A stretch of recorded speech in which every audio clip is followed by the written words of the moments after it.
Assalamualaikum warahmatullahi wabarakatuh.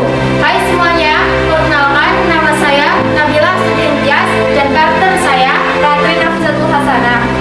Di sini kami akan menyampaikan materi tentang penilaian korban, syok, dan pendarahan. Materi yang pertama ada penilaian korban. Penilaian korban adalah mekanisme pemberian pertolongan yang harus dilakukan oleh seorang penolong dari pertama memberikan pertolongan sampai siap dievakuasi untuk melanjutkan pertolongan lanjutan. Penilaian keadaan. Sebagai seorang penolong, kita harus memperhatikan lapangan. Bagaimana kondisi pada saat itu, kemungkinan apa saja yang akan terjadi, bagaimana mengatasinya. Ingat, dahulukan keselamatan diri sendiri, keselamatan penolong nomor 1.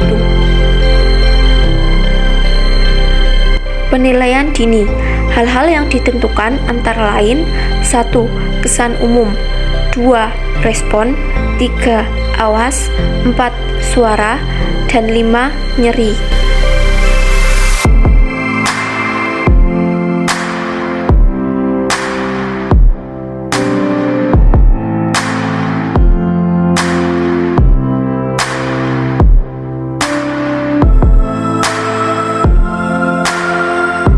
Pada saat melakukan pemeriksaan pada fisik korban, tanda yang perlu kita temukan adalah perubahan bentuk, luka terbuka, nyeri, dan bengkak.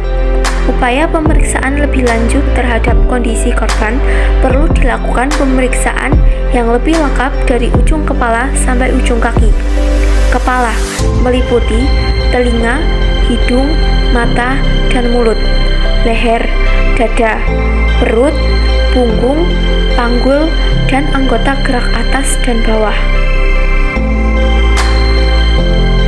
Untuk mengetahui mekanisme kejadian, penyebabnya apa, bagaimana serta perjalanan suatu penyakit, maka diperlukan wawancara yang dapat dilakukan dengan korban, keluarganya, atau saksi mata. Untuk memudahkan dikenalnya dengan akronim K, O, M, P, A, K atau kompak. 1. Keluhan utama. 2. Obat-obatan yang diminum. 3. Makanan atau minuman terakhir. 4. Penyakit yang diderita. 5. Alergi yang dialami. Dan 6. Kejadian.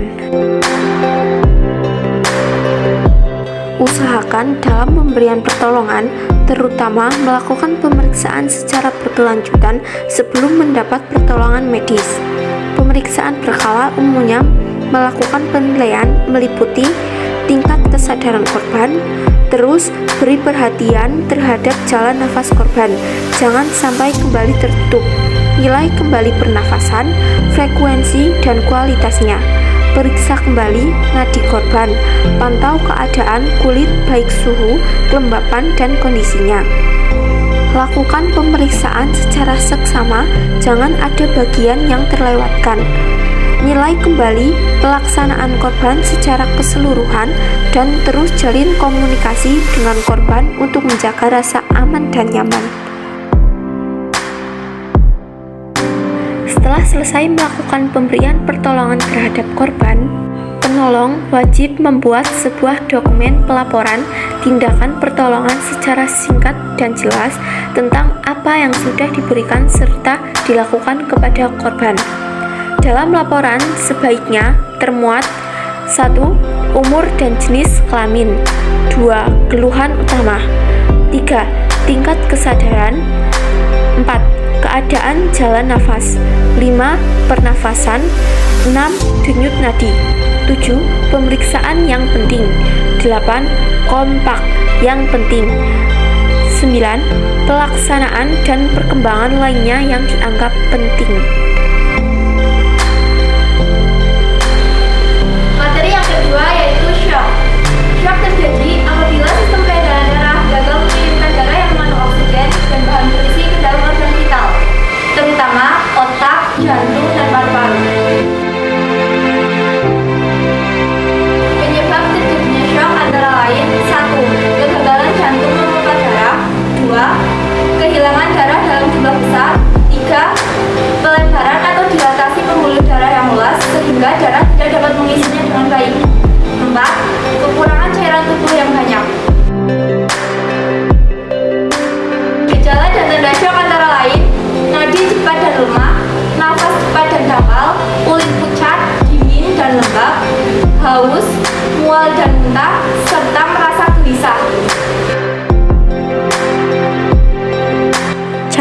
Penanganan syok antara lain: 1.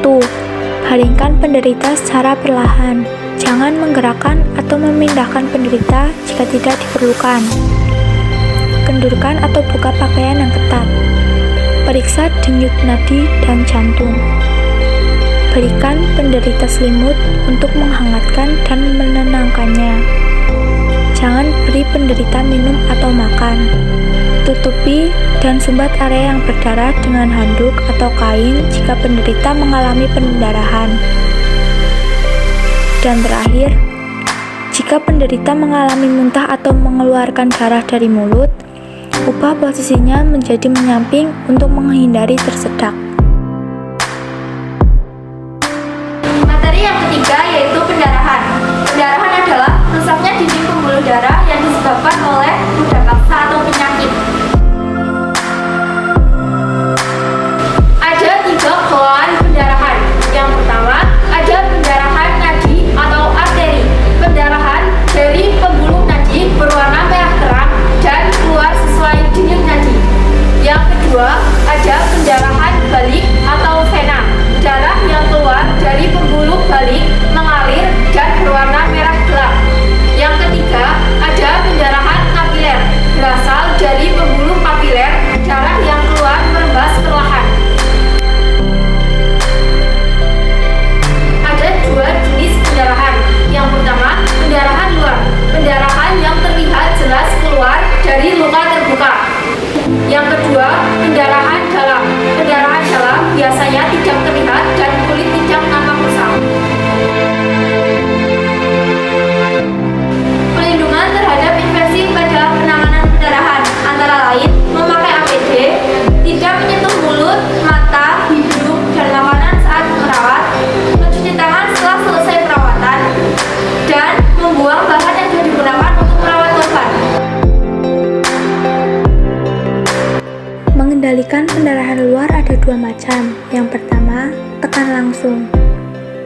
Tekan bagian yang berdarah tepat di atas luka. Umumnya, pendarahan akan berhenti setelah 5-15 menit. Bila belum berhenti, dapat ditambah penutup lain tanpa melepas penutup pertama. Elevasi. Tinggikan posisi luka dan lakukan bersamaan dengan tekanan langsung. Tekan pada titik tekan, arteri brachialis, pembuluh nadi di lengan atas, arteri femoralis, pembuluh nadi di lipat paha. Perlu diingat, penanganan pendarahan berarti mengendalikan pendarahan, bukan berarti menghentikan pendarahan sama sekali.